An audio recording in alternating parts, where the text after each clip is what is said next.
So now that we've done a fishbone diagram to find the problem statement, we've done root cause analysis by asking five whys, and we've also gone through the PDSA cycle and tried out a new change, um,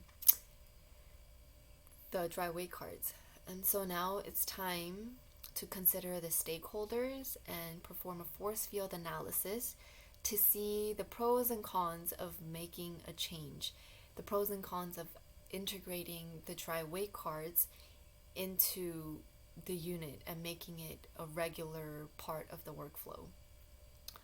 So, one big downside, I don't think there are too many downsides of objectively measuring blood loss, but one downside can be that it's an extra step to actually weigh it on an infant scale, whereas most nurses are probably used to just looking at the pad or the underwear and like getting a good feel of the weight in their hands, and they just guesstimate it. So nurses who have their own workflow going might find it cumbersome to take the bloody products over to an infant scale and weigh it, deduct the dry weight, and then document it. Like, they might find that one extra step to be a little too much. Whereas the pros for making this change of implementing dry weight cards, there are two big pros.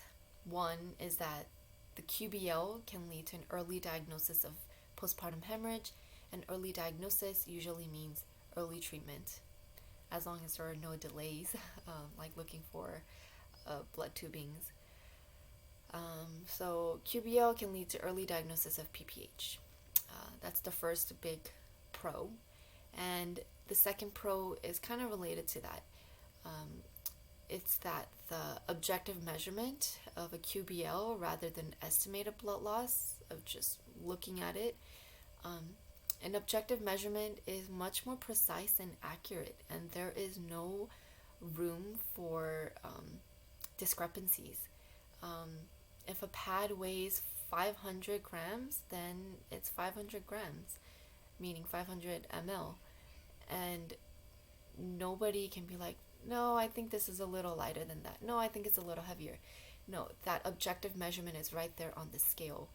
And so that's safer for the patient and safer for the staff and safer for everyone involved, really.